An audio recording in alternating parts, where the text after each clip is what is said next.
Alk Lowers. So basically, if I sell forklifts, should I add other products related to that industry? I was just looking at forklifts. I don't know if you're going to be selling those, actually. But yeah, I mean, We there's say to add other products to make sure you have something to sell if you can't sell the forklifts. yeah, exactly, exactly. That's the point. Yeah. See, I'm looking. Yeah, no, I think Mike is correct in saying like the really heavy industrial stuff, like that stuff is going to be hard. Like when it comes to just like I don't know how else to describe it. Like just super industrial. Like I don't think warehouses go on Home Depot or something and just order a forklift. Yeah, yeah. It's I not don't to think say that's it's how it yeah. works. It's not to say that you can't do B2B. You definitely can, and it's great. But I don't. It's just something about the industrial one. It just Yeah. maybe it's like too old of like not sorry not old but Yeah, yeah, exactly. It's like a very old school type um industry yeah it's like I where feel like if you it, if you're in that like you know a guy who knows a guy who can you know get the forklift. I don't. no, yeah, seriously, I think that's how it is. It's like trying to sell what are the big like cat things that do the claw, that dig up stuff. You know what I'm saying? How you, I don't think you Excavator. can. Yeah, yeah. Or it's like trying to sell cars. Yeah. So I think so. This is interesting. This is interesting to think about. So,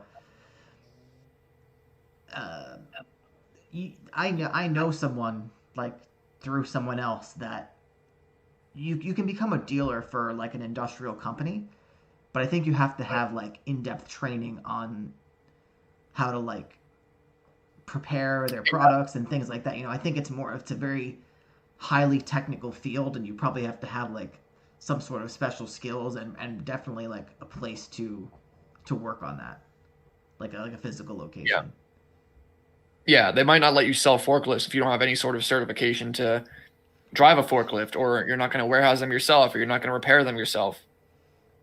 Yeah, Um, Stuff like that. yeah. So, Honestly, if we could get into that stuff, I'm just like, I don't know if we would ever do this, but that's the kind of stuff I would like to get into. If we, but we would have to know someone else that like has that kind of skill set, and we could do the online aspect of it and get the leads rolling in. That's how yeah, I would get into that. I wouldn't be able to get into those kind of industries myself, and it kind of brings up a different topic of what we're going to be doing in the future, which is I think is worth mentioning. I think we're going to be really getting into industries that we can't get into ourselves. So we're partnering with someone on a site right now. It's not a dropshipping site, but it's like it's like a digital product site. I'll just say it's for like a card game. Maybe we'll go into more details later, but it's for like a very specialized like card game that people are into, and like people sell their own like versions of the game or something like that. But it's something like you have to be super into that to even know what to do. But it's like vastly popular. So I in the future I want to combine our skill set that we have with other people's skill set that don't have any online marketing prowess. I think that's hmm, interesting. yeah, those are always fun. Um, so any advice for setting up QuickBooks? Did you set it up yourself, and how complicated is it to do it? So I used to do it myself, and I feel like I was doing a lot wrong. But I actually hired a bookkeeper from the Philippines, and yeah, he does all the categorization and stuff like that now, and the reconciliation. So I would just make sure if you're going to use QuickBooks is make sure you're putting stuff in the right category, and make sure you're reconciling all your bank statements. That way you don't miss anything. It's not that hard to set up, depending on how many bank accounts you have and PayPal accounts. So you have to like sync them all. It can be a pain if you like set it up like later in the year or something, and then you have to like manually import like a CSV of all your transactions. That can get annoying, but like overall, I would say it's not too terrible. the earlier you start, the better, because the more you have, the harder it is to start. Yes, sir. And sorry, Independent Panda, would you?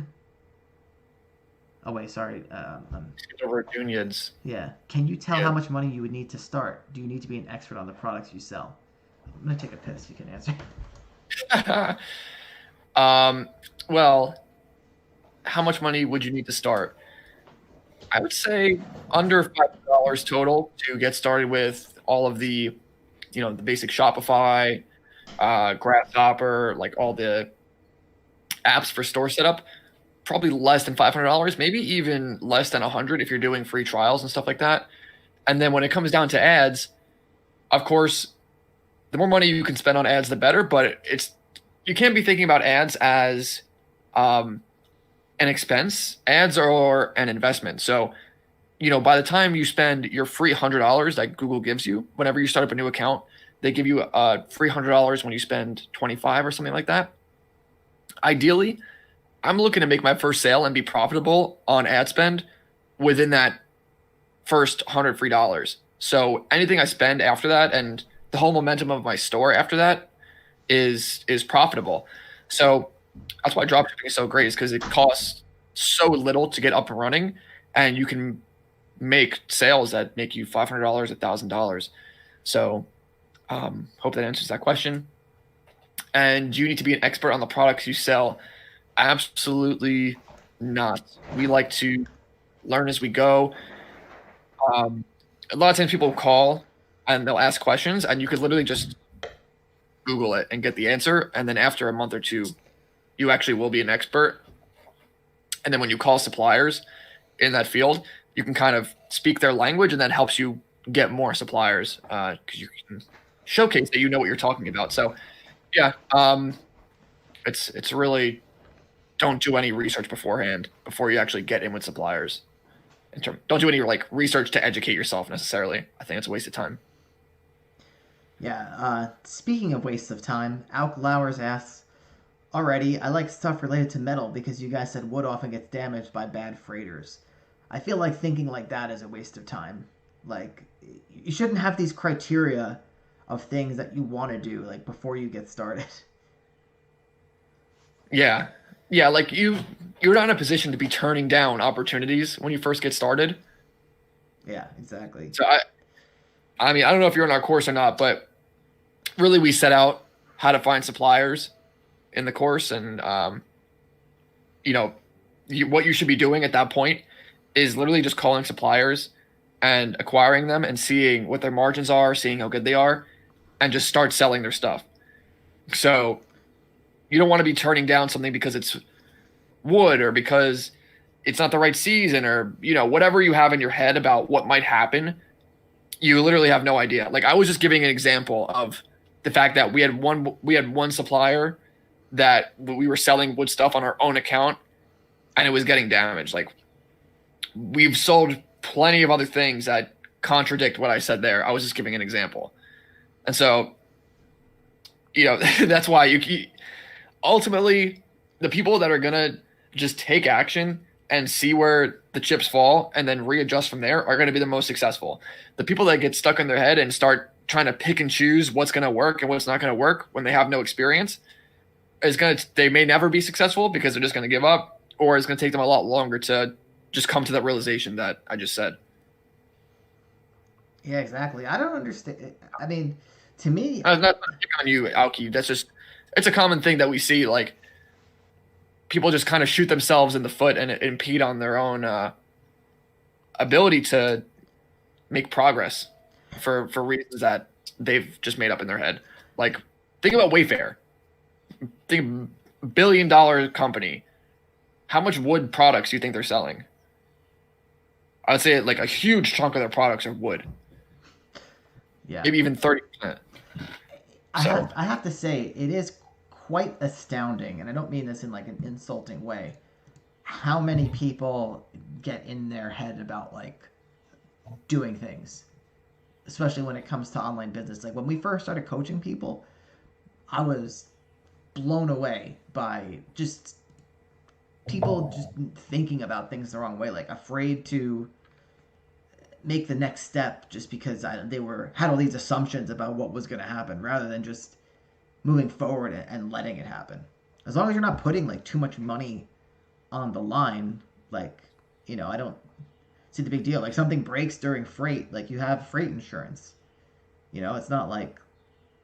Yeah, and I didn't mention that either. If you get insurance and you use a good supplier, then if something does break, then yeah, you just file an insurance claim and you can get your money back. Yeah, it's a little bit of a headache, and here's the thing: it's when you get started, and this is in any business, you're going to identify things that become headaches. But it's really important to have those headaches to get to the point, because if you're not selling anything, you're not going to have any headaches. But once you start selling things, the problems are going to arise.